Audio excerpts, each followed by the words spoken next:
Disclaimer, konten ini bukan murni soal keilmuan, melainkan lebih untuk hiburan dalam bentuk cerita berlatar sejarah.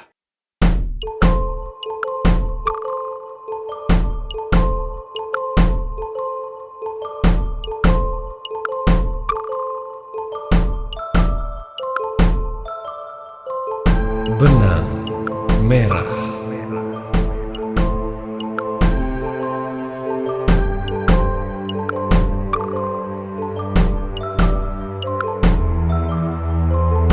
Episode 18. Hamba dan Raja.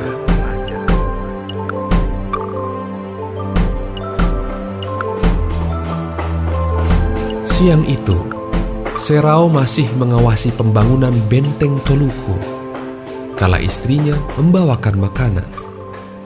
Itu ia jadikan kesempatan untuk bertanya pada suaminya apa yang telah mengganggunya sejak malam.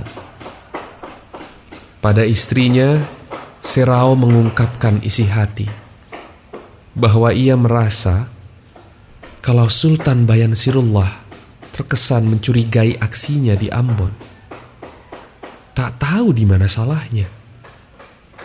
Padahal ia telah menghindarkan pertumpahan darah yang parah antara orang Hitu dan Portugis. Juga menjaga keadaan putra sulung sang Sultan, Pangeran Latu, yang jadi duta di Malaka. Yang tak Serao ceritakan pada istrinya adalah kalau ia terpikir untuk entah bagaimana caranya menyingkirkan Nukila dari posisi permaisuri. Tidakkah tindakan seperti itu salah-salah akan menjadikannya justru sebagai pengkhianat? Istri Serao mengucapkan terima kasih karena lagi-lagi suaminya itu memberinya kehormatan dengan menceritakan soal kenegaraan pada dirinya. Ungkapan itu tiba-tiba membuat Serao terfikir satu ide. Ia berkata pada istrinya, "Istriku, aku ingin minta bantuan padamu jika kau tak keberatan." Sang istri tak menjawab. Ia menunggu kelanjutan kalimat dari suaminya itu. "Mungkinkah jika kau mengakrabkan diri dengan yang mulia permaisuri?" Permintaan yang ajaib tentu saja membuat istri Serao keheranan. Tapi sebelum lebih jauh, salah seorang koboi berbaju besi mendatangi Serao dan menyerahkan surat. Itu adalah kiriman dari Tome Pires.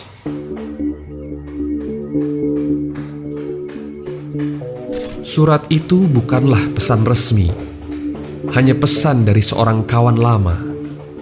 Meski begitu, kisah yang tertulis kelak akan menjadi hal besar dalam sejarah dunia. Tome Pires mengatakan kalau ia menulis surat ini di malam terakhir dirinya berada di Jawa. Keesokan paginya, ia akan dijemput pulang ke Malaka untuk segera menyiapkan diri berangkat lagi menuju negeri Tiongkok. Dan ia merasa sangat senang sebab satu lagi petualangan luar biasa telah menunggunya. Tapi kali ini dapat dipastikan ia bakal lama berada di negeri tersebut karena Kasada India sudah menunjuknya sebagai calon duta besar Portugal di Tiongkok nantinya. Selanjutnya, Tome Pires berkisah tentang keadaan Majapahit, atau yang disebutnya sebagai apa yang tersisa dari kerajaan tua itu. Negeri Jawa pedalaman ia gambarkan sangat teduh, tidak berawa. Bahkan Tome Pires menyebut dirinya merasa sedang berada di Portugal karena kondisi udara, tanah, dan airnya sangat sehat. Orang Majapahit percaya kalau mereka pernah menguasai Nusantara, bahkan sejauh Maluku, dan menganggap kekayaan mereka di masa lalulah yang membikin orang-orang pendatang beragama Islam dan keturunannya ingin merebut kekayaan itu.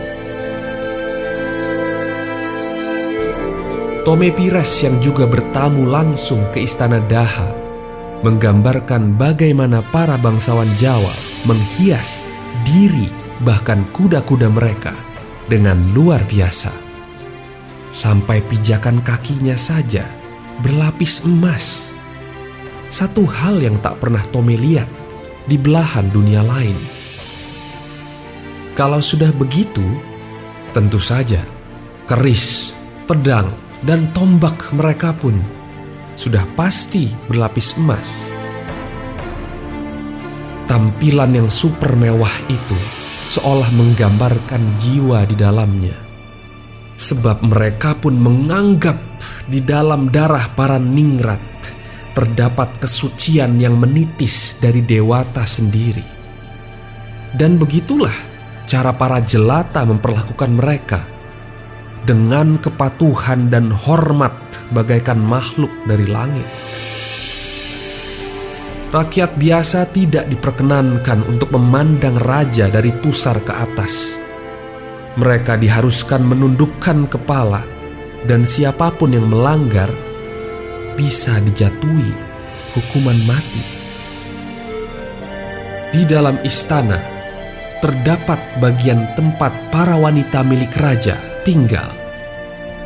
Persis seperti harem Sultan Turki, tapi bedanya para penjaga tempat itu adalah 1000 lelaki yang telah dikebiri.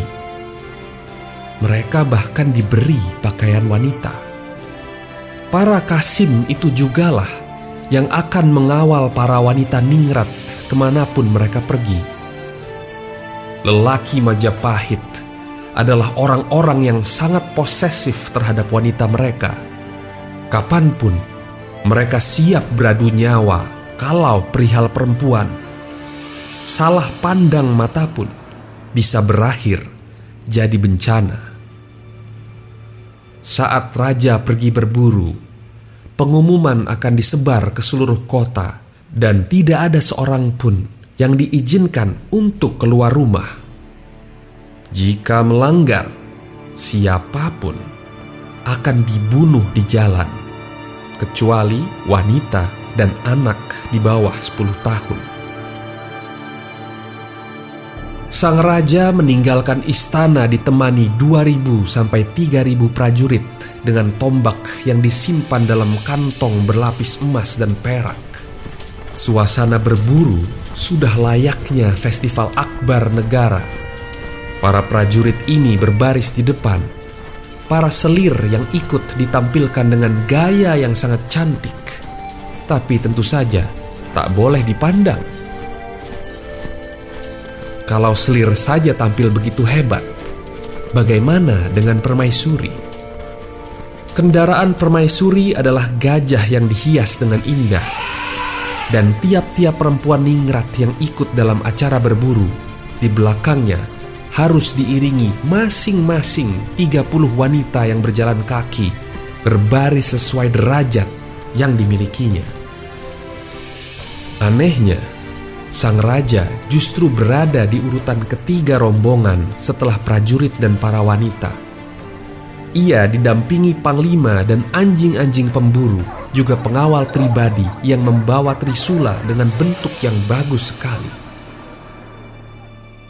Bicara soal senjata, semua pria Majapahit tak peduli status mereka diwajibkan membawa senjata kemanapun kalau sudah berumur 12 tahun ke atas. Mereka menyisipkan keris pada ikat pinggang, mengingatkan Tome Pires pada kampung halaman, di mana tiap pria Portugis biasa membawa belati kemanapun. Tapi itu saja kesamaan antara Portugal dan Majapahit. Karena baginya, secara keseluruhan, menjelajah pedalaman Jawa membuat Tome Pires serasa bertualang menembus waktu. Dalam suratnya pada Serau, ia menggambarkan cara hidup ningrat Majapahit benar-benar tertinggal dari pergerakan zaman di luar dunia mereka. Bagaimana tidak, kemewahan dan ketinggi hatian mereka tidak berbanding lurus dengan kenyataan. Mereka tidak lagi sejaya dulu. Di antara rakyat jelata, sudah timbul krisis kepercayaan terhadap para penguasa yang gagal mempertahankan wilayah dari caplokan Raden Patah satu persatu, tapi masih sangat percaya diri menjalankan gaya keningratan ala surgawi yang luar biasa boros, dan pembagian kelas sosial yang makin tidak menarik jika dibandingkan dengan semangat kesetaraan yang dibawa oleh kaum muslim. Satu hal lagi, ketidakjelasan tentang posisi patih udara dan sosok raja yang ia sebut-sebut menutup diri di istana sepanjang waktu, yang kalaupun keluar untuk berburu, tertutupi dari pandangan di dalam tandunya yang mewah. Tome Pires curiga kalau sosok raja itu sebenarnya sudah tidak ada lagi, dan patih udaralah yang bertindak sebagai raja sekaligus panglima tertingginya. Tome Pires tak akan menuliskan di dalam catatan resminya, tapi pada suratnya untuk Serau, ia mengatakan kalau peradaban ini memang sudah tak ada harapan lagi untuk bertahan. Tinggal soal waktu saja kapan ia akan tersapu sebagaimana zaman kegelapan Eropa dulu.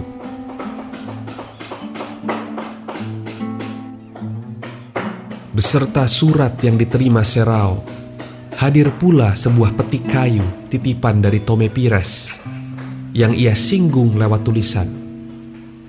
Kawanku Tuan Serau, di dalam peti ini ada sebuah benda yang oleh para prajurit Daha dirampas dari tangan seorang pemain wayang di kampung.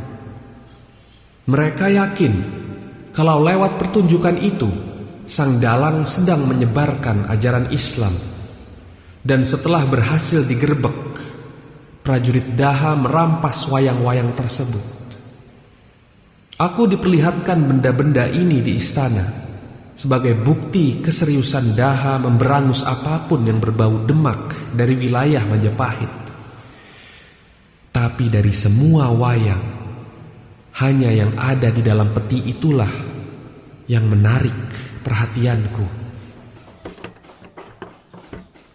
Serau kemudian membuka peti dan menemukan sebuah wayang gunungan, sambil bertanya-tanya apa yang membikin Tome Pires tertarik padanya.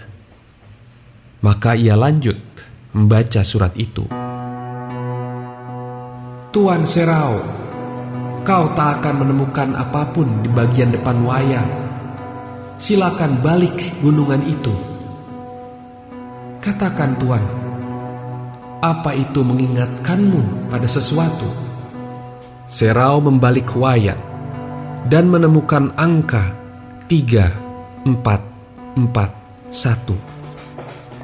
Tentu saja, Serau langsung teringat akan kalung batu pemberian Prabu Siliwangi. Serau lanjut membaca surat. Wayang gunungan itu seperti cermin bagi kalung batu Prabu Siliwangi yang bertulis angka 1443. Serau tak mengerti. Kita pun begitu. Jadi marilah kita tinggalkan dia dalam keheranannya dan terbang jauh ke barat menuju negeri Portugal, di mana hari yang dinantikan Magellan selama ini telah tiba.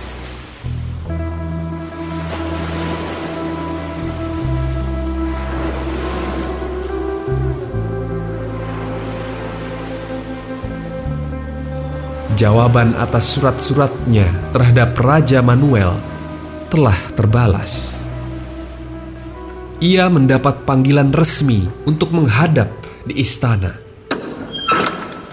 Di aula, dengan disaksikan oleh banyak batang hidung yang tak ia ketahui apa perannya, Magellan melangkah dengan kaki yang sebelah pincang, lalu memberi penghormatan pada sang raja, yang nampak setengah malas menghadapi Magellan. Ia berkata, "Jadi, inikah si penulis surat yang terus-terusan menggangguku, Yang bilang punya ide hebat tentang kejayaan Portugal dan kekayaan melimpah bagi seluruh rakyat. Ferdinand Magellan namamu? Ya sudah, silakan kau sampaikan." Tak peduli sudah berapa kali ia membayang-bayangkan adegan ini, tetap saja kerongkongannya terasa kering saat benar-benar terjadi. Tapi Magellan berusaha ingat kalau ia pun punya darah ningrat. Ia tak sejauh itu jaraknya dari derajat sang raja. Jadi Magellan mengambil nafas, lalu mengeluarkan idenya tentang ekspedisi mengitari bumi. Ia akan membawa armada menuju Malaka, tapi bukan melewati Afrika dan Samudra Hindia, melainkan melewati Samudra Atlantik dan mencari jalur menembus benua Amerika demi kejayaan Portugal dan agama, agar kelak nama Manuel akan tercatat harum dalam sejarah sebagai raja yang membolehkan perjalanan mengitari bumi pertama di dunia. Magellan menghentikan kata-katanya sesaat, menemukan semua orang di aula istana, termasuk Raja Manuel sendiri, tercengang mendengarnya.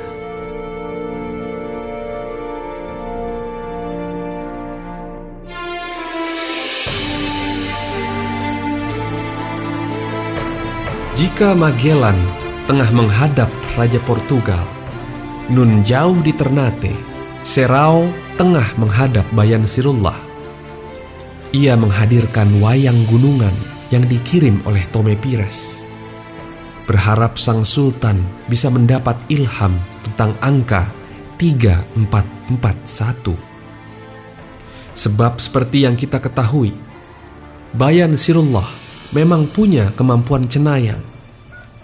Ia tepat mengetahui kedatangan Serrao ke Maluku, dan mungkin kali ini ia dapat meretas misteri tentang 1443 di kalung batu Tome dan angka 3441 di wayang Serrao. Bayan Sirullah agak terkejut dengan pertanyaan Serrao. Belum pernah bawahannya itu menunjukkan ketertarikan terhadap hal-hal berbau mistis padanya. Sang sultan termenung, memandang lekat-lekat angka pada gunungan tersebut. Tapi pada akhirnya, ia tak menemukan apapun. Justru ia teringat kembali pada 3 angka yang muncul dalam mimpinya. Serrao, aku tak tahu soal angka 1443 atau 3441. Tapi dalam mimpiku juga muncul angka, lebih tepatnya 3 angka, yakni 9, 2, 7. Serrao yang diliputi heran makin tersesat dengan kombinasi angka lain lagi.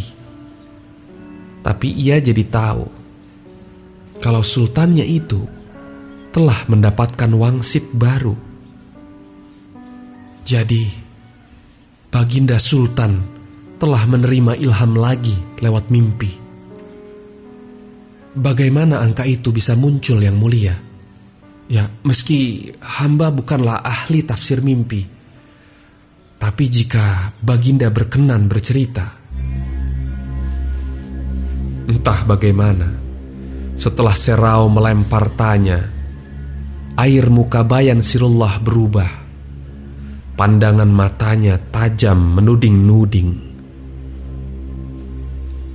Serau, aku tak bersedia menceritakannya.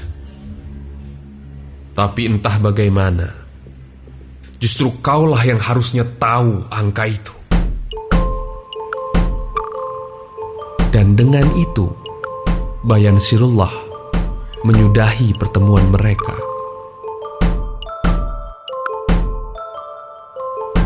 Apa arti angka-angka itu? 1443, 3441, dan 927. Nantikan kelanjutan roman Benang Merah di episode berikutnya yang berjudul Duri Dalam Daging.